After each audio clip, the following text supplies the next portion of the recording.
दोस्तों, ये है मोरक्को, नॉर्दर्न अमेरिका में located world's 4th largest Arab country. और माना जाता है कि आने वाले कुछ सालों में ये अमेरिका और चाइना जैसी स्ट्रॉन्गेस्ट इकोनॉमीज के साथ साथ पूरी दुनिया को डोमिनेट करने वाला है। सवाल ये उठता है कि मोरक्को आखिर ऐसा क्या कर रहा है जो बाकी सब मुल्कों की नजरें इस वक्त मोरक्को पर हैं। आइए जानते हैं आज की इस वीडियो में।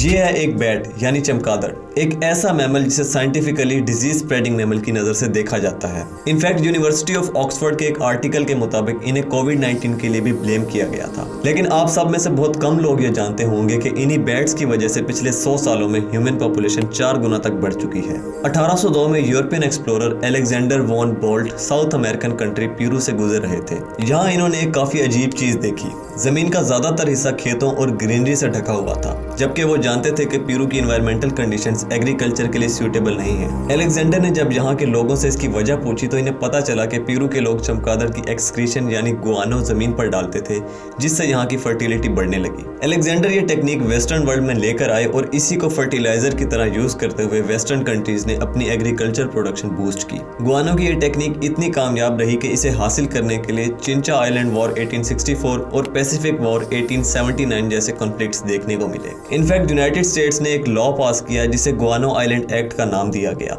इस लॉ के मुताबिक कोई भी यूएस सिटीजन ऐसे आइलैंड पर कब्जा कर सकता था जहां पर गुआनो मौजूद हो। इस लॉ के थ्रू अमेरिका ने पैसिफिक ओशन के करीब 70 आइलैंड्स पर कब्जा किया। इसके बाद 1913 में एक जर्मन केमिस्ट फ्रिट्ज हेबर ने गुआनो का आर्टिफिशियल वर्जन बनाने का मेथड डिस्कवर किया, जिस पर 1918 में इन्हें नोबेल प्राइज अवार्ड भी दिया गया। इसी फर्टिलाइजर की वजह से ह्यूमन पॉपुलेशन करीब 4 गुना तक बढ़ी। 1910 से लेकर 2010 के बीच पॉपुलेशन 1.8 बिलियन से बढ़कर करीब 7 बिलियन तक जा पहुंची। अब यहाँ तक सब कुछ बिल्कुल सही चल रहा था, लेकिन फिर साल 2010 में साइंटिस्ट ने एक अलार्मिंग डिस्कवरी की। इस फर्टिलाइजर में यूज होने वाले दोनों कंपोनेंट्स पोटेशियम और फॉस्फेट जमीन में तेजी से कम होने लगे। रिसर्चर्स के मुताबिक पोटेशियम के रिजर्व्स को अगले 100 सालों के लिए आसानी से यूज किया जा सकता है। लेकिन दूसरी तरफ यूएस जियोलॉजिकल सर्वे के एक एस्टिमेट के मुताबिक आने वाले 260 सालों तक फॉस्फेट को यूज किया जा सकता है अगर एज्यूम किया जाए कि पॉपुलेशन ग्रोथ यहीं पर रुक जाए। लेकिन अगर ये पॉपुलेशन ऐसे ही बढ़ती रही तो हार्डली अगले 100 सालों में ये फॉस्फेट रिजर्व्स बिल्कुल खत्म हो जाएंगे। दोस्तों, सरप्राइजिंगली फॉस्फेट को आर्टिफिशियली नहीं बनाया जा सकता, इसीलिए कई मुल्कों ने फॉस्फेट रिजर्व्स को बचाने के लिए कई स्ट्रिक्ट पॉलिसीज इंप्लीमेंट करना शुरू की है। रिजल्टेंटली 2020 से 2022 तक फॉस्फेट की प्राइस $470 से बढ़कर ऑलमोस्ट डबल